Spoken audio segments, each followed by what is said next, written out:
Hello दोस्तों, गौरव जी इसमें आपका स्वागत है। पिछले क्लास में हमने आर्थिक समृद्धि और उसके मापक के बारे में पढ़ा था। आज हम देखेंगे कि उन परंपरागत मापकों के अलावा भी कुछ नवीन मापक भी हैं जिसको पढ़ना बहुत ही जरूरी है।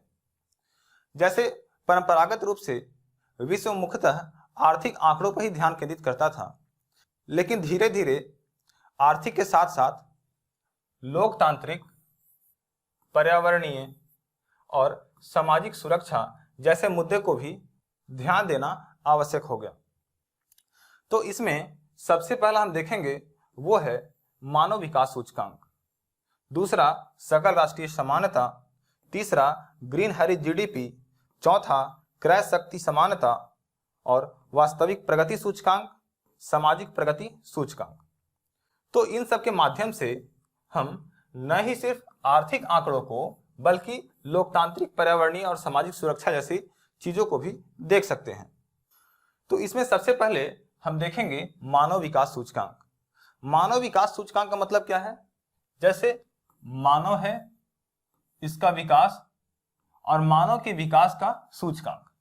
तो मानव विकास सूचकांक के प्रवर्तक एक पाकिस्तानी अर्थशास्त्री हैं, उनका नाम है महबूब उल हक, उन्हीं को माना जाता है। इन्होंने 1990 में मानव विकास सूचकांक से संबंधित एक अवधारणा दिया और इस अवधारणा को बाद में 1993 में संयुक्त राष्ट्र विकास कार्यक्रम ने अपना लिया। अब संयुक्त राष्ट्र विकास कार्यक्रम ने इसे अपनाने के बाद 3 आयाम दिए। पहला जीवन प्रत्याशा, दूसरा शिक्षा और तीसरा प्रति व्यक्ति आय। यानी संयुक्त राष्ट्र विकास कार्यक्रम के अनुसार मानव विकास सूचकांक के 3 आयाम हैं, जीवन प्रत्याशा, शिक्षा और प्रति व्यक्ति आय।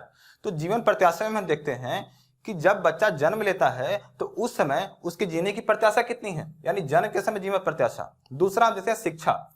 शिक्षा में 2 तरीके से हम देखेंगे। सबसे पहला देखेंगे वयस्क साक्षरता, दूसरा देखेंगे संयुक्त। संयुक्त में हम 3 देखेंगे, प्राथमिक, माध्यमिक और तृतीयक। यानी वयस्क साक्षरता दर क्या है, ये पहला वेटेज होगा, और दूसरा होगा संयुक्त, जिसमें प्राथमिक, माध्यमिक और तृतीयक शिक्षा की बात करेंगे। तो उसके बाद हम देखते हैं कि 2020 में यूएनडीपी का मानव विकास सूचकांक आया। इस सूचकांक में भारत की रैंकिंग 131 हुई।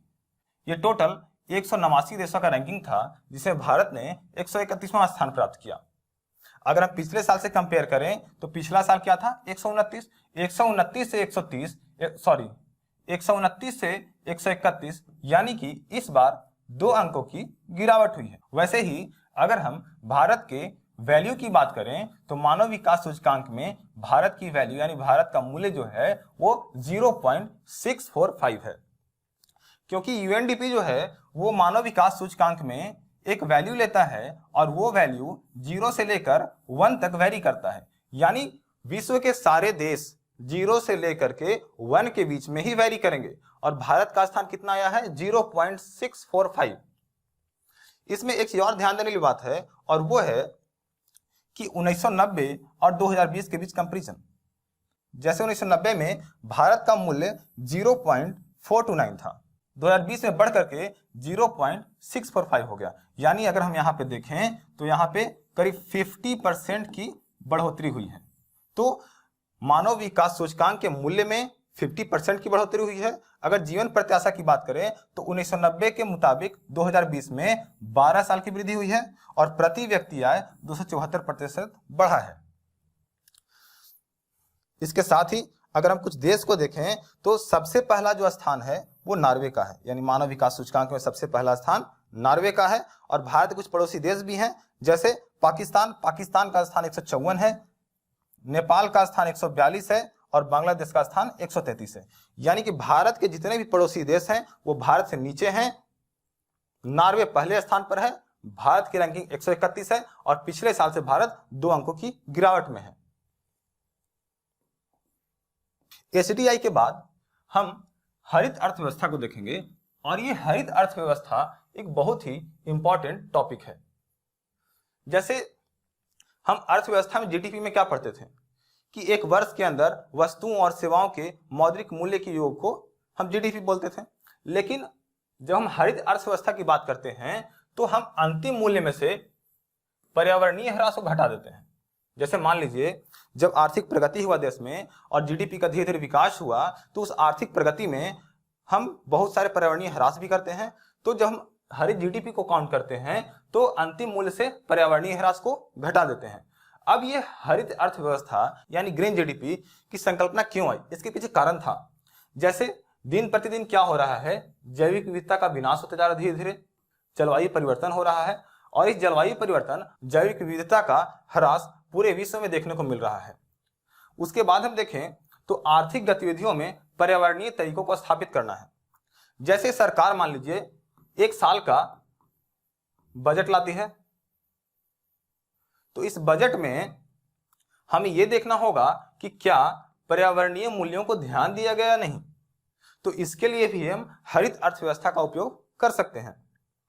हम परंपरागत जीडीपी में क्या करते थे, हम परंपरागत जीडीपी में देखते थे कि प्रति व्यक्ति आय क्या हो रही है, लोगों की आर्थिक वृद्धि कितनी हो रही है। लेकिन हम जब हरित अर्थव्यवस्था की बात करेंगे तो इसमें हम सिर्फ जीडीपी में आर्थिक मूल्यों को न देख करके बल्कि ये देखेंगे कि कचरा और कार्बन का उत्सर्जन कितना हो रहा है। अगर एक देश में एक साल के भीतर 10 टन कार्बन का उत्सर्जन हुआ तो हम वहां से निकाल सकते हैं कि प्रति व्यक्ति कार्बन का उत्सर्जन किसी देश में कितना हुआ, और हम पूरे विश्व से कंपेयर कर सकते हैं कि किस देश में कार्बन का उत्सर्जन ज्यादा है और किस देश में कार्बन का उत्सर्जन कम है। अब हरित अर्थव्यवस्था को निकालने के लिए सरकार बहुत तरह के उपाय करती है। जैसे भूमि अधिग्रहण हो रहा है तो भूमि अधिग्रहण जो मुआवजा दिया गया होगा उसको काउंट करती है। उसके बाद जलवायु समन में जो भी कार्बन टैक्स वगैरह जो जिस तरह का टैक्स दिया जा रहा है उसको काउंट करके सरकार निकाल सकती है कि हरित अर्थव्यवस्था हमारे जैसी कितनी है। अब आइए इसको हम समझने के लिए एक उदाहरण लेते हैं। जैसे ये हमारे देश का मान लीजिए जीडीपी है, तो जीडीपी में बहुत सारी गतिविधि होती है, सेवा होता है, वस्तुओं का निर्माण होता है और उनके मौद्रिक मूल्य को हम जीडीपी बोलते हैं। तो ये सड़क का निर्माण हो रहा है, ये किसी कंपनी का निर्माण हो रहा है और ये मान लीजिए वस्तु का निर्माण हो रहा है। तो जब सड़क का निर्माण हो रहा है तो हमारे जीडीपी में बढ़ोतरी होगा। तो मान लीजिए सड़क के निर्माण में 100 रुपए की बढ़ोतरी हुई, लेकिन इस सड़क के निर्माण के चक्कर में क्या हुआ कि कुछ पेड़ को काटा गया। तो जब पेड़ को काटा गया तो क्या हुआ, ये हमारा इन्वायरमेंटल लॉस हुआ। तो इस इन्वायरमेंटल लॉस को हम एक आंकड़े में मान लेते हैं कि 20 रुपए है। तो जब 100 रुपए की हमने वृद्धि किया, 20 रुपए का नुकसान कर दिया, तो टोटल ग्रीन जीडीपी निकल कर कितना आएगा, 80 रुपए का। वैसे ही अगर हम किसी कंपनी के स्थापना में देखेंगे तो क्या हो रहा है, कोई कंपनी स्थापित तो हो रही है लेकिन इस स्थापित होने के चक्कर में क्या कर रही है, भूमि का अधिग्रहण कर रही है। और जब भूमि का अधिग्रहण करेगी तो क्या होगा, उनको मुआवजा देना पड़ेगा। तो अगर ये 200 रुपए का आर्थिक गतिविधि बढ़ाया है तो इसने 40 रुपए का नुकसान भी किया है और ये 40 रुपए मुआवजे के रूप में देना होगा। तो अगर हम ग्रीन जीडीपी काउंट करें तो इसका कितना हो जाएगा, 160 रुपए। वैसे ही अगर हम देखें तो वस्तुओं का निर्माण हो रहा है, तो वस्तुओं के निर्माण में क्या होगा कि वस्तु तो निर्मित हो गया लेकिन इस वस्तु के निर्माण में पॉल्यूशन भी हुआ। तो इस पॉल्यूशन के लिए कोई भी कंपनी क्या करती है, कार्बन टैक्स देती है, यानी CO2 टैक्स दी। तो जब क्या की कि 500 रुपए का आर्थिक गतिविधि की और 40 रुपए उसने कार्बन टैक्स के रूप में भर दिया, तो इसमें ग्रीन जीडीपी निकल करके आया 460 रुपए। तो अगर हम टोटल काउंट करें तो हमारा जो टोटल जीडीपी है वो कितना आया, 100 रुपए, 200 रुपए और 500 रुपए टोटल मिलाकर के 800 रुपए आया। लेकिन अगर इसके दूसरे पहलू को देखें तो इसने क्या किया कि इन्वायरमेंटल लॉस भी किया और ये टोटल इन्वायरमेंटल लॉस निकल करके आया वो 100 रुपए। तो अगर हम ग्रीन जीडीपी की बात करते हैं तो हमारा ग्रीन जीडीपी कितना होगा, 700 रुपए। यहीं पर हम देखें तो अगर हम परंपरागत रूप से अगर देखते हैं तो हमारा जीडीपी 800 रुपए निकल करके आता है। लेकिन हम जब अगर पर्यावरणीय पहलुओं को शामिल करते हैं तो 100 रुपए हमें माइनस करना होता है और टोटल ग्रीन जीडीपी जो निकल करके आता है वही 700 रुपए है। तो अब हमारे देश में भी इसके लिए कुछ काम किया गया है। जैसे 2011 में एक पार्थ गुप्ता जी थे और इन्हीं की अध्यक्षता में एक समूह बनाया गया और इस समिति ने अपनी एक रिपोर्ट पेश की 2013 में और इन्होंने बताया कि किस प्रकार से ग्रीन जीडीपी यानी हरित अर्थव्यवस्था को भारतीय अर्थव्यवस्था में भी शामिल किया जाए। तो उसी हरित अर्थव्यवस्था के आधार पर कुछ सूचकांक भी हैं। जैसे पहला हम देखेंगे वास्तविक प्रगति सूचकांक। हरित अर्थव्यवस्था में हमने क्या देखा था कि हमारे अर्थव्यवस्था से जब हम पर्यावरणीय मूल्यों को घटा देंगे, जो पर्यावरणीय ह्रास हो रहा है उसको जब हम घटा देंगे तो हमारा ग्रीन जीडीपी यानी हरित अर्थव्यवस्था निकल करके आएगा। लेकिन हम वास्तविक प्रगति संकेतक में क्या देखते हैं कि जब पर्यावरणीय लागत और सामाजिक लागत दोनों को घटा देंगे तो जो निकल करके आएगा वो हमारे देश की वास्तविक प्रगति संकेतक होगा। यानी हम यहाँ पे पर्यावरणीय और सामाजिक दोनों मूल्यों को देख रहे हैं। यानी जब हम अपने जीडीपी में से पर्यावरणीय और सामाजिक दोनों लागतों को घटा देंगे तो जो निकल करके आएगा वो वास्तविक प्रगति संकेतक होगा। तो पर्यावरणीय लागत क्या क्या हो सकते हैं, जैसे प्रदूषण, जैव विविधता या आर्द्र भूमि की हानि। तो जब प्रदूषण करते हैं, जैव विविधता को हानि पहुंचाते हैं या आर्द्र भूमि का विनाश करते हैं तो जो निकल करके आएगा घटाने के बाद वो होगा हमारा वास्तविक प्रगति संकेतक। इसके बाद हम देखते हैं कि जब देश में कोई आर्थिक प्रगति हो रहा है तो उस आर्थिक प्रगति से हमारे सामाजिक स्ट्रक्चर में कितना परिवर्तन आया है। जैसे अगर देश में हथियारों का उत्पादन हो रहा है तो उस हथियारों के उत्पादन से हमारे सामाजिक व्यवस्था में क्या असर पड़ा है, इसको भी नापने के लिए हम वास्तविक प्रगति संकेतक का सहारा लेते हैं। तो इसमें हम क्या करेंगे, पर्यावरणीय लागत और सामाजिक लागत दोनों को ध्यान केंद्रित करेंगे। इसके बाद जो अगला आता है वो है सामाजिक प्रगति सूचकांक।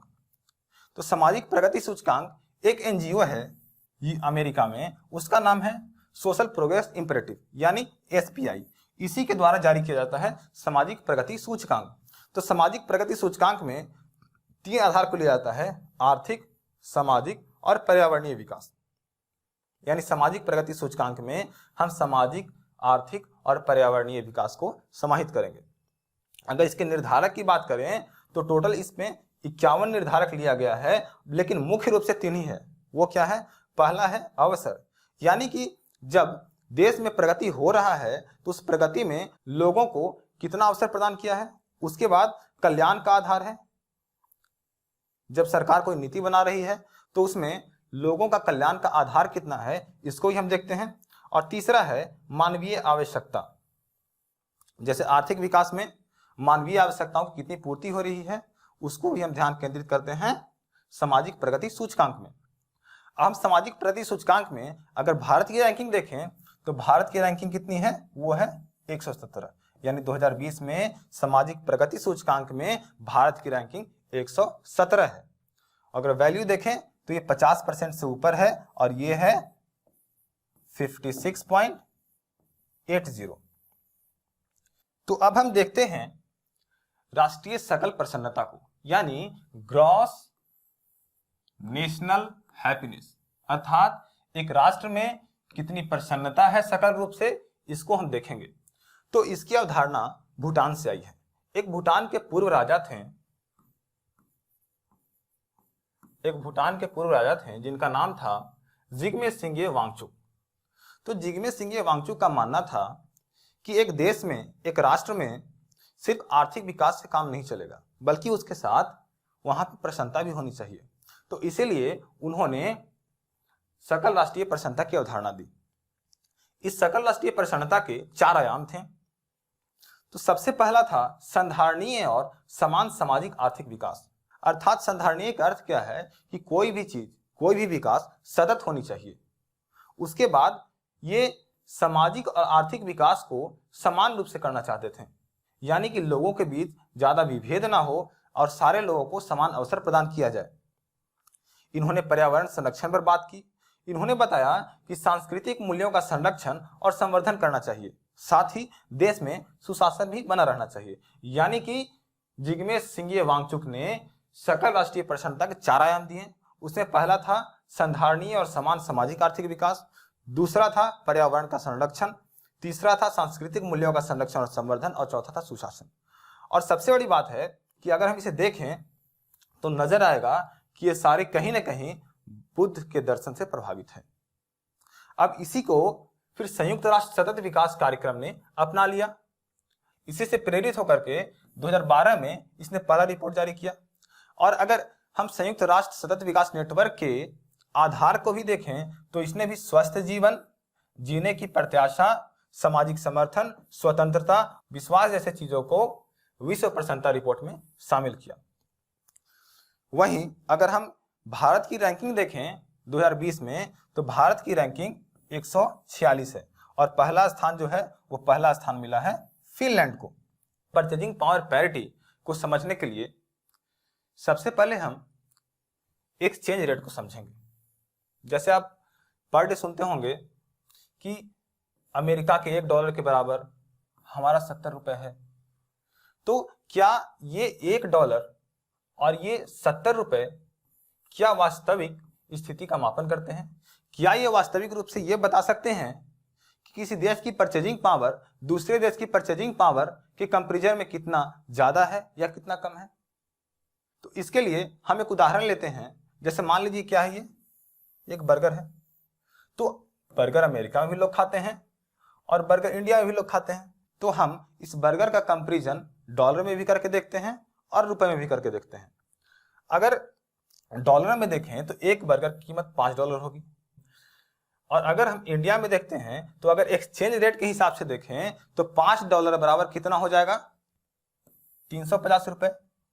यानी कि जो बर्गर अमेरिका में $5 में मिल रहे हैं, अगर एक्सचेंज रेट के हिसाब से देखें तो हमारे यहाँ 350 रुपए में मिलने चाहिए। लेकिन ऐसा नहीं होता है, क्योंकि यहाँ पे रियल प्राइस 150 रुपए के करीब होगा। तो एक्सचेंज रेट हमें ये सही से नहीं बता सकता कि किसी देश की लिविंग स्टैंडर्ड कितनी है, किसी देश में महंगाई कितनी है, या किसी देश की परचेजिंग पावर दूसरे देश की कंपैरिजन में कितना ज्यादा है या कितना कम है। तो इसको समझने के लिए एक नवीन अवधारणा निकल करके आया, वो है पीपीपी, यानी परचेजिंग पावर पैरिटी, यानी क्रय शक्ति समता। तो क्रय शक्ति समता के लिए वर्ल्ड बैंक, IMF या OECD सब ने बहुत ही प्रयास किया है। तो क्रय शक्ति समता में हम करते क्या हैं कि जैसे कोई वस्तु लेते हैं, मान लीजिए ये कोई कपड़ा है। अगर इस कपड़े की कीमत अमेरिका में $5 है या $6 है, तो भारत में इसकी कीमत कितनी होगी? तो इसका निर्धारण हम परचेजिंग पावर पैरिटी यानी क्रय शक्ति समता के आधार पर सही कर सकते हैं। तो इसके लिए वर्ल्ड बैंक ने एक सही तरीका निकाला कि जैसे कोई बास्केट ऑफ गुड्स ले लिया जाए, यानी बहुत से सामान का एक समूह ले लिया जाए और सेम समूह को किसी दूसरे देश से कंपैरिजन किया जाए और देखा जाए कि डॉलर के मुकाबले रुपए या फिर कोई और करेंसी के मुकाबले रुपए कितना ज्यादा है, कितना कम है। तो इसका निर्धारण हम पीवीपी से कर सकते हैं।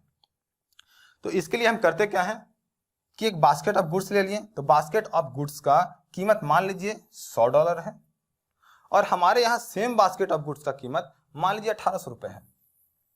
तो जब हम परचेजिंग पावर पैरिटी निकालेंगे तो हम क्या करेंगे कि किसी एक कंट्री के करेंसी से किसी दूसरे कंट्री की करेंसी को भाग दे देंगे। तो जब हम भाग देते हैं जो टोटल निकल करके आता है, उससे हम कंपैरिजन कर सकते हैं कि $1 बराबर कितना रुपए हो सकता है। तो परचेजिंग पावर पैरिटी हमें यही दिखाता है कि आखिर किसी रुपए की वास्तविक वैल्यू क्या है, यानी किसी करेंसी की, चाहे वो डॉलर हो चाहे रुपए हो, उसकी वास्तविक वैल्यू क्या है। और ये दो देशों के बीच में कंपैरिजन करता है कि किस देश में लिविंग स्टैंडर्ड कितना महंगा है, कितना सस्ता है, किस देश में महंगाई कितना ज्यादा है, कितना कम है। तो हम एक्सचेंज रेट के हिसाब से ये नहीं निकाल सकते कि महंगाई कितना है या लिविंग स्टैंडर्ड कितना है, बट हम पीपीपी के माध्यम से ये निकाल सकते हैं कि किसी देश में महंगाई कितना है और कितना ज्यादा है। इसको निकालने के लिए हम यही फॉर्मूला यूज करते हैं। तो इस फॉर्मूले से आया $1 बराबर 18 रुपए, यानी कि हमारे यहाँ का 18 रुपए $1 के बराबर है। पूरे देश को अल्प विकसित, विकासशील और विकसित अर्थव्यवस्था में बांटा गया है। तो अल्प विकसित देश कौन होते हैं, यानी कि लिस्ट डेवलप्ड देश कौन होते हैं? जहां का विकास स्तर निम्न हो, जहां मानव विकास निम्न हो, औद्योगिकरण का स्तर निम्न हो और प्रौद्योगिकी का विकास भी निम्न हो। यानी कि जिस देश में मानवीय विकास, औद्योगिक विकास, प्रौद्योगिकी का विकास सारे निम्न अवस्था में हो, वो एक अल्प विकसित देश होगा। अगर वहीं हम विकासशील की बात करें तो वहां पे कृषि से औद्योगिकरण की ओर लोग शिफ्ट होने लगते हैं। जैसे हमने क्या पढ़ा था अर्थव्यवस्था का स्ट्रक्चर में कि कोई अर्थव्यवस्था पहले कृषि में होता है, फिर वो धीरे धीरे डेवलप करके औद्योगिकरण की ओर जाता है और फिर धीरे धीरे डेवलप करके सेवा क्षेत्र की ओर चला जाता है। यानी कि कृषि, औद्योगिकरण, उसके बाद सेवा का क्षेत्र आता है। तो विकासशील अर्थव्यवस्था में क्या होगा कि जो पहले वो कृषि अर्थव्यवस्था थी वो धीरे डेवलप करके औद्योगिकरण की ओर बढ़ने लगेगा। वहीं अगर मानव विकास में देखेंगे तो वहां ही प्रगति होने लगेगी और प्रौद्योगिकी का विकास भी प्रारंभ हो जाएगा। वहीं अगर विकसित की बात करें तो विकसित का हर चीज ऊंचा होगा, जैसे एचडीआई का स्तर ऊंचा होगा, औद्योगिकरण का स्तर ऊंचा होगा और विकास का स्तर भी ऊंचा होगा। अब इसी अल्प विकसित, विकासशील और विकसित अर्थव्यवस्था को डिवाइड करने के लिए विश्व बैंक ने कुछ नियम अपनाया। तो इसने देशों को low income, lower middle income, upper middle income और हायर इनकम में डिवाइड कर दिया। यानी जिस देश के व्यक्ति की आय 1036 रुपए से नीचे होगी, यानी सॉरी $1036 से नीचे होगी, वो लोअर इनकम में गिना जाएगा। जिसकी 1036 से लेकर के 4045 तक होगी वो लोअर मिडिल इनकम कहलाएगा। जो 4046 से लेकर 12535 तक होगा वो अपर मिडिल इनकम होगा और जिसकी आय 12535 से ऊपर होगी वो क्या होगा, वो हायर इनकम में कहा जाएगा।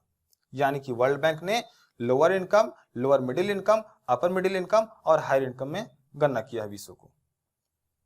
अब उसके बाद देखें तो वर्ल्ड बैंक ने 2019 में भारत की आय बताया 2099.6, 2099.6, यानी कि विश्व बैंक के अनुसार भारत की प्रति व्यक्ति आय 2099.6 है। अब इसमें हम देखें तो भारत को ये लोअर मिडिल इनकम में रखता है, यानी विश्व बैंक के अनुसार भारत इस कैटेगरी में आता है।